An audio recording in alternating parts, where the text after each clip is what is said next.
بسم الله الرحمن الرحيم. ألف لام ميم.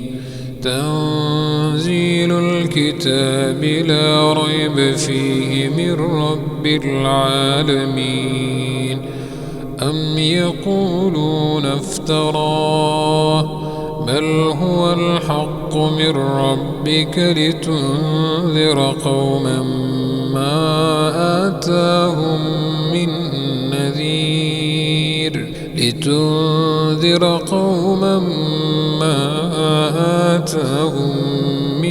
نذير من قبلك لعلهم يهتدون. الله الذي خلق السماوات والأرض وما بينهما في 6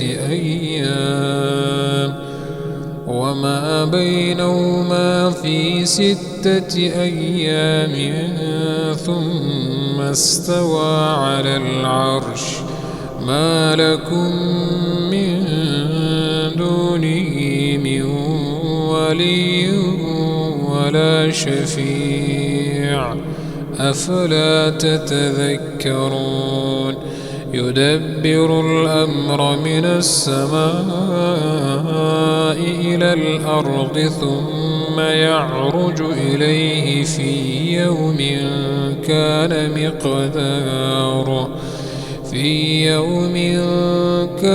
مقداره 1000 سنة مما تعدون.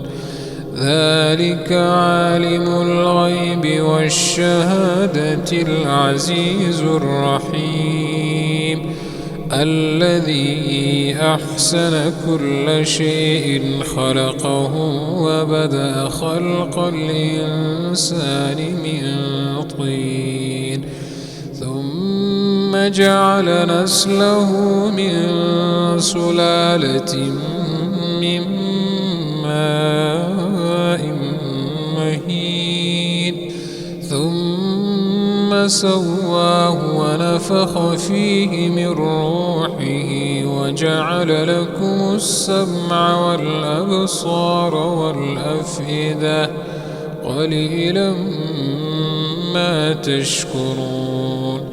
وقالوا أإذا ضللنا في الأرض أإنا لفي خلق جديد بل هم بلقاء ربهم كافرون.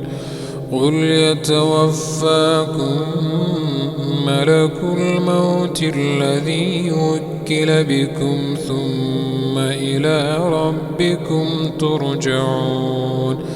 ولو ترى إذ المجرمون ناكسوا رؤوسهم عند ربهم ربنا أبصرنا وسمعنا فارجعنا نعمل صالحا إنا موقنون. ولو شئنا لآتينا كل نفس هداها ولكن حق القول مني لأملأن جهنم من الجنة والناس أجمعين.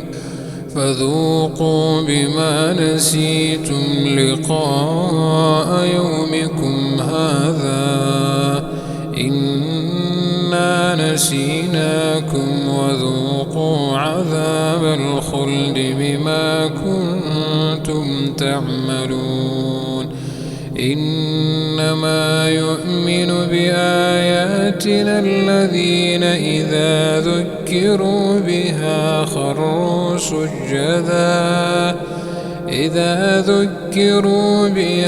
خروا سجدا وسبحوا بحمد ربهم وهم لا يستكبرون.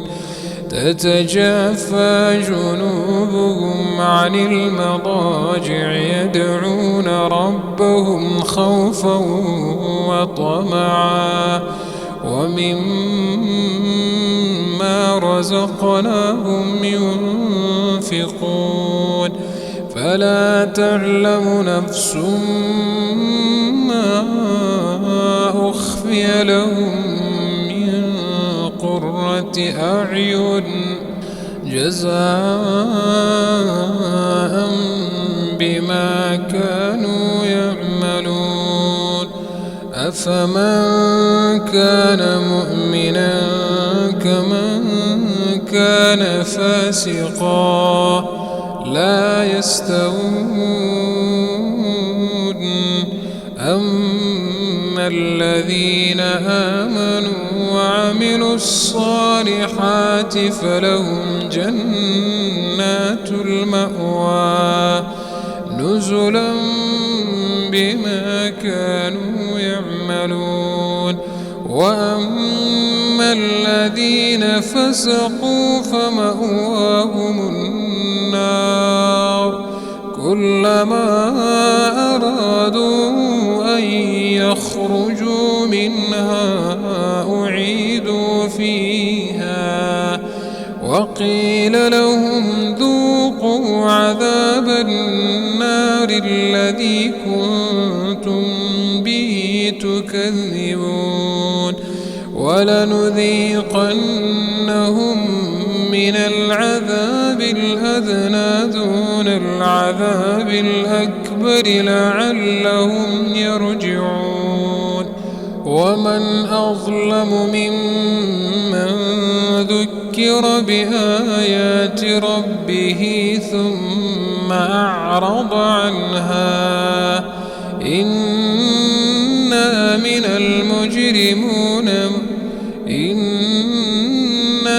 المجرمين منتقمون ولقد آتينا موسى الكتاب فلا تكن في مرية من لقائه وجعلناه هدى لبني إسرائيل وجعلنا منهم أئمة يهدون بأمرنا لما صبروا وكانوا بآياتنا يوقنون